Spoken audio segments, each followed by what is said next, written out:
ನಮಸ್ಕಾರ. ಆಸ್ಟ್ರೇಲಿಯಾ ವಿರುದ್ಧ ಭಾರತ ಮೊದಲ ಟೆಸ್ಟ್ ಪಂದ್ಯ ಗೆದ್ದ ಬಳಿಕ ಬದಲಾಯಿತು WTCಯ ಸಂಪೂರ್ಣ ಅಂಕಪಟ್ಟಿ. ಹಾಗಾದರೆ ಸುದ್ದಿಯ ಸಂಪೂರ್ಣ ಮಾಹಿತಿ ಏನು? ಅಷ್ಟಕ್ಕೂ ಆಸೀಸ್ ವಿರುದ್ಧ ಟೀಂ ಇಂಡಿಯಾ ಮೊದಲ ಟೆಸ್ಟ್ ಪಂದ್ಯ ಗೆದ್ದ ಬಳಿಕ ಬಿಡುಗಡೆಯಾಗಿರುವ WTCನ ಹೊಸ ಪಾಯಿಂಟ್ಸ್ ಟೇಬಲ್ ಪಟ್ಟಿ ಯಾವ ರೀತಿಯಾಗಿದೆ ಗೊತ್ತಾ? ಹೀಗೆ ಇದರೆಲ್ಲದರ ಬಗ್ಗೆ ಇವತ್ತಿನ ಈ ಒಂದು ವಿಡಿಯೋದಲ್ಲಿ ಕಂಪ್ಲೀಟ್ ಆಗಿ ತಿಳಿಸ್ಕೊಡ್ತಾ ಹೋಗ್ತೀನಿ. ಆದ್ದರಿಂದ ದಯವಿಟ್ಟು ಈ ವಿಡಿಯೋವನ್ನ ಕೊನೆವರೆಗೂ ನೋಡಿ. ಆದರೆ ಅದಕ್ಕಿಂತಲೂ ಮುನ್ನ ನೀವು ಕೂಡ ಟೀಂ ಇಂಡಿಯಾದ ಅಪ್ಪಟ ಅಭಿಮಾನಿಗಳಾಗಿ ಈ ವಿಡಿಯೋವನ್ನ ನೋಡುತ್ತಿದ್ದರೆ ತಪ್ಪದೆ ಈ ಕೂಡಲೇ ಈ ವಿಡಿಯೋಗೊಂದು ಲೈಕ್ ಮಾಡಿ. ಹೌದು, ಭಾರತ ಮತ್ತು ಆಸ್ಟ್ರೇಲಿಯಾ ನಡುವಿನ ಬಾರ್ಡರ್ ಗವಾಸ್ಕರ್ ಟೆಸ್ಟ್ ಸರಣಿಯ ಮೊದಲ ಟೆಸ್ಟ್ ಪಂದ್ಯವನ್ನ ಟೀಂ ಇಂಡಿಯಾವು ಭರ್ಜರಿಯಾಗಿ ಗೆದ್ದುಕೊಂಡಿದೆ ಸ್ನೇಹಿತರೆ.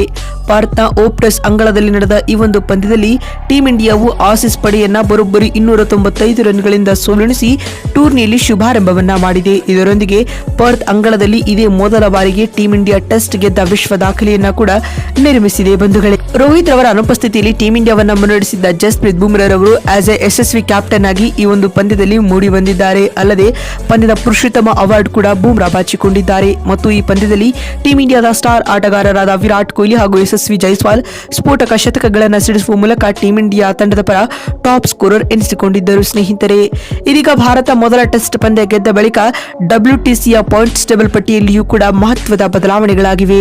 ಹಾಗಾದ್ರೆ ಆಸೀಸ್ ವಿರುದ್ಧ ಟೀಂ ಇಂಡಿಯಾ ಮೊದಲ ಟೆಸ್ಟ್ ಗೆದ್ದ ಬಳಿಕ ಬಿಡುಗಡೆಯಾಗಿರುವ WTCಯ ಹೊಸ ಅಂಕಪಟ್ಟಿ ಯಾವ ರೀತಿಯಾಗಿದೆ ಅಂತ ನೋಡ್ತಾ ಬರುವುದಾದರೆ, ಮೊದಲ ಸ್ಥಾನದಲ್ಲಿ ಟೀಂ ಇಂಡಿಯಾ ತಂಡವಿದ್ದು 61 ಗೆಲುವಿನ ಶೇಕಡಾವಾರು ಹೊಂದುವ ಮೂಲಕ ಅಂಕಪಟ್ಟಿಯಲ್ಲಿ ಅಗ್ರ ಸ್ಥಾನದಲ್ಲಿದೆ. ಮತ್ತು ದ್ವಿತೀಯ ಸ್ಥಾನದಲ್ಲಿರುವ ಆಸ್ಟ್ರೇಲಿಯಾ ತಂಡವು 57ರ ಗೆಲುವಿನ ಶೇಕಡಾವಾರು ಹೊಂದುವ ಮೂಲಕ WTC ಪಾಯಿಂಟ್ಸ್ ಟೇಬಲ್ ಪಟ್ಟಿಯಲ್ಲಿ 2ನೇ ಸ್ಥಾನದಲ್ಲಿದ್ದರೆ, 3ನೇ ಸ್ಥಾನದಲ್ಲಿ ಶ್ರೀಲಂಕಾ ತಂಡವಿದ್ದು ಲಂಕಾ ತಂಡವು 55ರ ಗೆಲುವಿನ ಶೇಕಡಾವಾರು ಹೊಂದಿದೆ. ಮತ್ತು 4ನೇ ಸ್ಥಾನದಲ್ಲಿ ಕಿವೀಸ್ ಪಡೆ ಇದ್ದು ಕಿವೀಸ್ ಪಡೆಯು 54ರ ಗೆಲುವಿನ ಪರ್ಸೆಂಟೇಜ್ ಹೊಂದುವ ಮೂಲಕ 4ನೇ ಸ್ಥಾನದಲ್ಲಿದ್ದರೆ, 5ನೇ ಸ್ಥಾನದಲ್ಲಿ ಸೌತ್ ಆಫ್ರಿಕಾ ತಂಡವಿದ್ದು 54.17 ಗೆಲುವಿನ ಶೇಕಡಾವಾರು ಹೊಂದುವ ಮೂಲಕ 5ನೇ ಸ್ಥಾನದಲ್ಲಿದ್ದರೆ, 6ನೇ ಸ್ಥಾನದಲ್ಲಿ ಇಂಗ್ಲೆಂಡ್ ತಂಡವಿದ್ದು 40ರ ಗೆಲುವಿನ ಶೇಕಡಾವಾರನ್ನ ಆಂಗ್ಲರು ಹೊಂದಿದ್ದಾರೆ.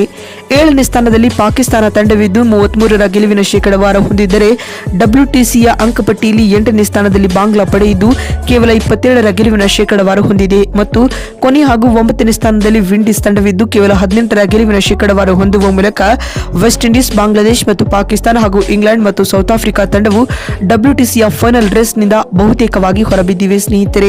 ಅಂದಹಾಗೆ WTC ಫೈನಲ್ ಮುಂಬರುವ ಜೂನ್ ನಲ್ಲಿ ನಡೆಯಲಿದೆ ಸ್ನೇಹಿತರೆ. ಭಾರತ ಮತ್ತು ಆಸ್ಟ್ರೇಲಿಯಾ ತಂಡವು WTCಯ ಫೈನಲ್ಗೆ ಎಂಟ್ರಿ ನೀಡುವ ನೆಚ್ಚಿನ ತಂಡಗಳಾಗಿ ಗುರುತಿಸಿಕೊಂಡಿವೆ. ನೋಡಿದ್ರಲ್ಲ ಬಂಧುಗಳೇ, ಆಸೀಸ್ ವಿರುದ್ಧ ಟೀಂ ಇಂಡಿಯಾ ಮೊದಲ ಟೆಸ್ಟ್ ಪಂದ್ಯ ಗೆದ್ದ ಬಳಿಕ ಬಿಡುಗಡೆಯಾಗಿರುವ WTCಯ ಹೊಸ ಹಾಗೂ ಲೇಟೆಸ್ಟ್ ಪಾಯಿಂಟ್ಸ್ ಟೇಬಲ್ ಪಟ್ಟಿ ಯಾವ ರೀತಿಯಾಗಿದೆ ಅಂತ ತಿಳಿಸಿಕೊಡುವ ನಮ್ಮ ಈ ಪ್ರಯತ್ನ ನಿಮಗೆ ಇಷ್ಟವಾಗಿದ್ದಲ್ಲಿ ತಪ್ಪದೆ ಈ ಕೂಡಲೇ ಈ ವಿಡಿಯೋಗೊಂದು ಲೈಕ್ ಮಾಡಿ. ಮತ್ತೊಂದು ವಿಡಿಯೋದಲ್ಲಿ ಸಿಗ್ತೀನಿ. ಅಲ್ಲಿವರೆಗೂ ನಮಸ್ಕಾರ, ಧನ್ಯವಾದಗಳು ಸ್ನೇಹಿತರೆ.